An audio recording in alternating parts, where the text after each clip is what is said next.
السلام عليكم ورحمة الله وبركاته. احنا اسود الزمالك ودي اخبار الزمالك وانا منجا ابو شيكا الزملكاوي. بس قبل ما نبدأ يلا بينا نصلي على النبي، ولو عجبتكم الفقرة ادعموا مجهودنا. عاش الزمالك وجمهوره العظيم.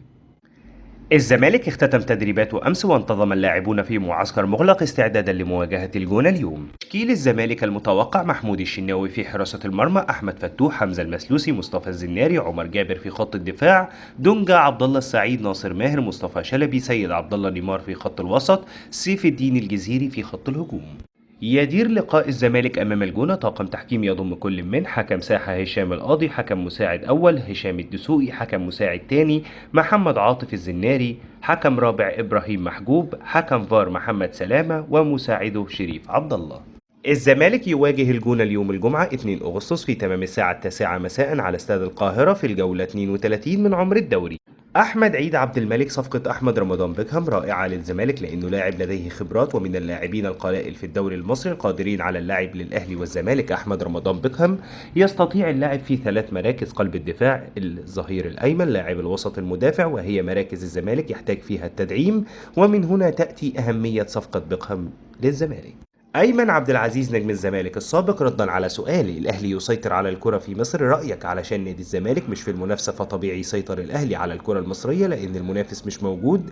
السنة دي عندنا بعض المشاكل الموجودة إن شاء الله تتحل، والسنة الجاية إن شاء الله ندخل الموسم بدون أي مشاكل وتكون المنافسة موجودة زي السنتين اللي فاز فيهم الزمالك بالدوري. أمير عزمي: هتاف جماهير الزمالك للشيبي في مباراة الفريقين عجبني، وبعيدا عن أزمة حسين الشحات والشيبي، أولا الشيبي راجل محترم وقاعد لوحده في بلد غريبة، في الأول وفي النهاية هو إنسان، وليه ما نبصش على إنه ممكن يمشي ويروح لأي دوري في الدوريات التانية وهيطلع ساعتها يقول إن العقوبات في الدوري المصري ضعيفة. اللعيبة عندنا بتتظلم عشان العقوبات ساعات بتكون على الكيف وبتكون هشة، والناس بتقول الشيبي استفز جماهير الأهلي بحركة معينة. هل ده يدي الحق ان لعيبه الاهلي تروح تضربه؟ واكد: انا ضد اللي يستفز الجماهير، لكن في الاول والاخر عشان احاسب لاعب على حركه زي كده لازم يكون في لوائح وقوانين، وانا مش محامي للشيبي او ضد الشحات. واختتم: شيكابالا حصل ضده تجاوزات كتيره، ولو كان تم اتخاذ قرارات صارمه في تلك الاحداث كان الامر سيختلف. طارق مصطفى مدرب البنك الأهلي: الزمالك في عدم استقرار، البعد عن المنافسة حتى خلى الناس لازم تشتغل لقدام. لو الزمالك فضل بالشكل ده هيقعد سنتين تلاتة كده.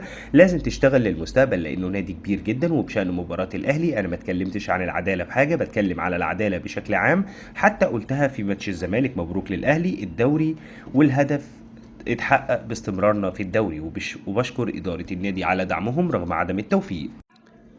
طارق مصطفى: أسامة فيصل لاعب جيد ودولي من صغره وبيبذل مجهود كبير، واللي زيه مش موجود كتير في مصر، وما بحبش امسك في لاعب لما بيجيله زمالك او اهلي صعب ترفض لانه مش هيبقى مركز. أسامة من صغره في الزمالك ومتأسس صح واخلاقه عالية جدا. الرأي الاخير للإدارة في رحيله، لكن هو مهم ليا فنيا. وكان في كلام من 5 أو 4 شهور من الأهلي مع اللاعب عن طريق وكلاء، ولكن مفيش حاليا لأن هو ما قاليش. الزمالك أخطأ في التفريط في أسامة فيصل وحسام أشرف وأحمد محمود. الزمالك ما بيعرفش يطلع إعارات، إنما الأهلي بيسوق لاعيبته بشكل كويس. مرتضى منصور لحسين لبيب: انت عاوز تسلمني للجماهير وتقول لهم اني تركت الزمالك خرابه وان تركت الزمالك فيه نص مليار جنيه بجانب وجود افضل لعيبه في مصر؟ مين اللي تعاقد مع مصطفى شلبي وعمر جابر وعبد الله السعيد؟ الزمالك خسر قضيه خالد بوطيب بسبب تغيير المحامي وجابوا محامي تبع عمرو ادهم، وتابع الزمالك من اجل ان يفوز بالقضيه لازم يغير المحامي اللي جابه عمرو ادهم، وان المغربي فاز بالقضيه لانه قال بالمحكمه انه لم يتحدث العربيه. واضاف: انا بعت للبيب تسجيل صوتي للمغربي وهو بيتكلم بالعربي بيقول انه مش هيقدر يحضر الميران بسبب اصابته برجله. واختتم: الفويس ده لو راح المحكمة الزمالك يكسب القضية. مرتضى منصور عبد الواحد السيد: معزنيش، انا اللي شغلته في الزمالك بعد ما كان ماسك مركز شباب، ولا اللي عينت احمد مجدي بالجهاز الفني ولم يأتي كذلك.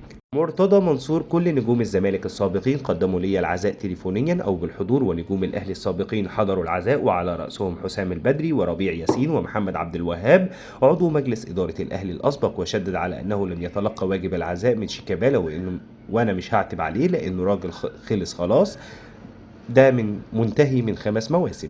سيد عبد الحفيظ: الزمالك لو مفيش صفقات هيبقى فيه مشكله. جوميز ما عندوش لعيبه اللي يقدر ينافس بهم منافسه حقيقيه. جوميز حقق الكونفدراليه لكنه بيعمل حاجات تضايق وتغيظ في التشكيل والماتشات وترتيبها، يعني فرقه وتتعادل مع بيراميدز وتكسب الأهلي الدور الأول، وبعدها تتغلب بسهولة شديدة من الجونة والمقاولون وتتعادل مع البلدية، واختتم ممكن يكسب فريق كبير وتخسر من فريق صغير، ده مش فريق بطولة.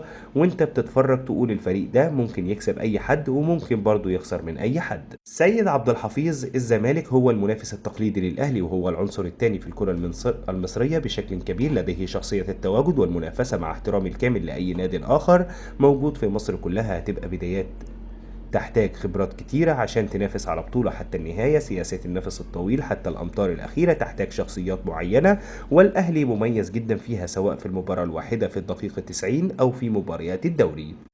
أكد موقع المصري اليوم إن الزمالك أنهى اتفاقه مع أحمد رمضان بيكهام بعدما طلب اللاعب من إدارة سيراميكا لتسهيل انتقاله إلى الأبيض، وشدد أن بيكهام أبدى رغبته في خوض تجربة جديدة والانتقال للزمالك. أشرف نصار رئيس نادي البنك الأهلي: كل ما يثار حول مفاوضات الزمالك مع النيجيري إسحاق يعقوب لا أساس له من الصحة، واللاعب سيجدد تعاقده مع البنك الأهلي وسيستمر مع الفريق الموسم القادم. أشرف نصار: لم يحدث أي تفاوض من النادي الأهلي لضم أسامة فيصل، مؤكدا أنه لو تواجد أي عرض سوف يتم مناقشته عقب الانتهاء من منافسات دورة الألعاب الأولمبية الحالية في باريس. بس كده، هدي كل الأخبار اللي كانت معانا النهاردة عن نادي الزمالك. أتمنى الفقرة تكون خفيفة على قلبكم. ادعمونا بلايك الفيديو وسبسكرايب للقناة، متشكرين جدا على دعمكم. لو عندكم أي ملحوظة سيبوها لنا في التعليقات. سلام.